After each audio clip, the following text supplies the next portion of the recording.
Good afternoon and welcome to WEFM's 3 p.m. news. I am your presenter, Rajiv Providence. First, on the local scene, Prime Minister Dr. Rav Gonsalves has called for there to be an improved relationship between the local athletics association and the government of St. Vincent and the Grenadines. The Prime Minister was at the time speaking about the triumphs of Vincentian athletes at this year's Olympic Games, which are taking place in Paris, France this year. Dr. Gonsalves emphasized the importance of the existence of a strong relationship between the association and the government. We hear more from the Prime Minister. There has to be a better relationship between the St. Vincent and the Grenadines Athletic Association and the government. No fault of the government. I'm not saying it's the fault of the St. Vincent and the Grenadines Athletic Association. I'm telling you it's no fault of the government. Because that's important. And then, of course, the Olympic Association has good relations with the Ministry of Sports. The Prime Minister also called for local coaches to be timelier in their correspondences with the Sports Ministry and even advised them that they can also be addressed to his office so that appropriate checks can be made. I also want to ask the coaches to work on a timely basis with the Ministry of Sports. And you can always send something to the Ministry of Sports. I don't mind you sending a copy to me. My office could help to keep a track. That was the Prime Minister, Dr. Rav Gonsalves. This is not the first time that the Prime Minister has called for more collaboration between the government and the local athletics association.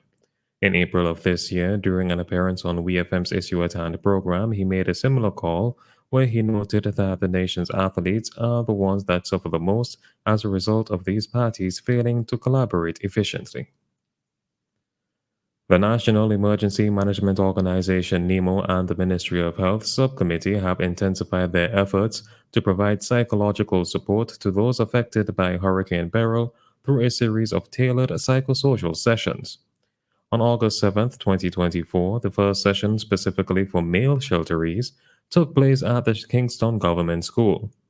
This initiative marks a significant step in addressing the unique challenges faced by male evacuees since the hurricane struck on July 1, 2024.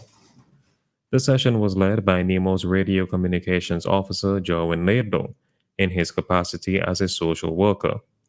Just over 20 participants took part in a discussion about their experiences since the hurricane, their adaptation to life in shelters, and strategies for moving forward.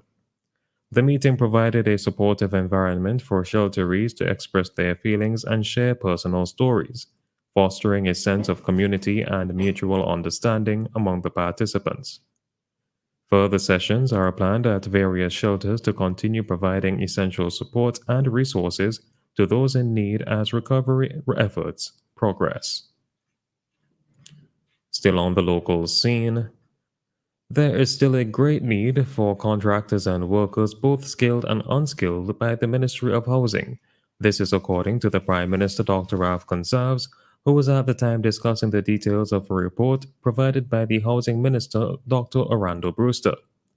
The Prime Minister said that despite the call being out for 2 weeks now, there had only been 24 contractors who answered it. We hear more from the Prime Minister. The ministry is still looking for more contractors to work with us. After putting out the call for 2 weeks, we received only 24 new contractors. Contractors, you're out there, skilled workers, unskilled workers involved in construction. Please contact the Ministry of Housing if you want to get involved in the housing program. Please contact BRAGSA if you want to get involved in the building program in relation to government buildings, schools and the like, and for the cleanup and everything. Please. The Prime Minister, referring to information included in the Housing Minister's report, said that while there are currently 135 contractors registered with the Housing Ministry, that number is not nearly enough when one considers that there are approximately 5,000 homes that need to be repaired. Brewster writes here, at this point, we have only 135 contractors registered with housing in all the constituencies. We need more. A person may say 135, that's plenty contractors. But I have over 4,000 or 5,000 houses which I have to repair and build. I don't have all the money in hand yet, but day by day, sweet Jesus, we will get to it. But the money which I have, I want to spend it. I don't want to keep it. Eh? And in big block letters, Brewster writes here, we need more contractors, builders, and skilled tradesmen and women urgently. Come to the Ministry of Housing to register. Please bring with you a valid ID, NIS number, and banking information. Because we want to make sure you get your NIS.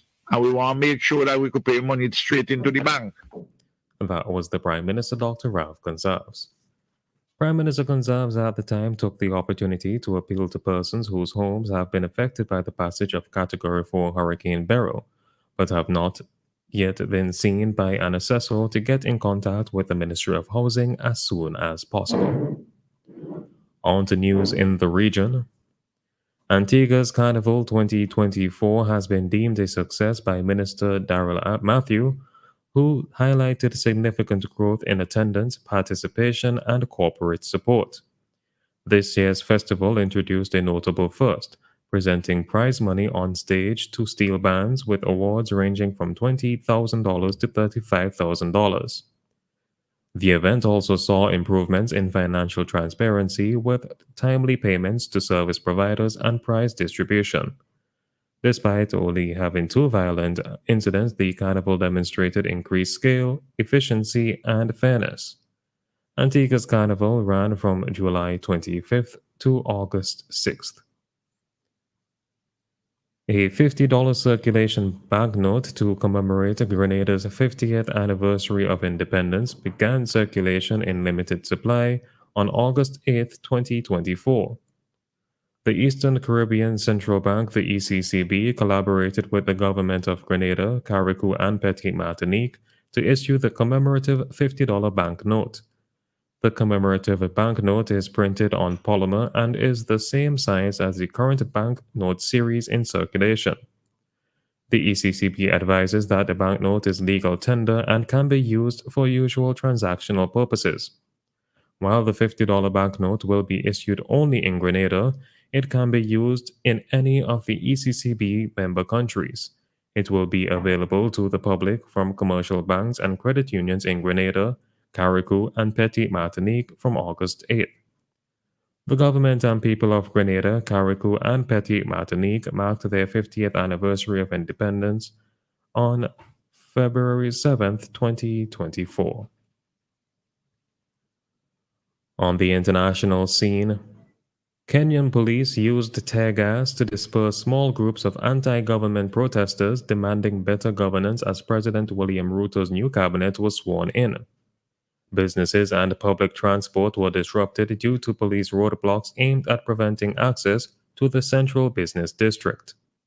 The protests, which began as anti-tax demonstrations, now call for Ruto's resignation and have led him to withdraw additional taxes and dissolve his previous cabinet. Ruto's new cabinet includes senior opposition officials in key positions such as finance and energy, but critics argue it perpetuates political elitism. The protests, which began in June, have seen over 50 deaths and the resignation of former police chief Japhet Koum, who has not satisfied demands for justice. Ruto, who campaigned on improving conditions for Kenya's poor, faces challenges balancing these demands with international debt obligations. This has been WEFM's 3 p.m. News. I have been your presenter, Rajiv Providence. Join us again at 5:30 for WEFM's Evening News, and we thank you for listening.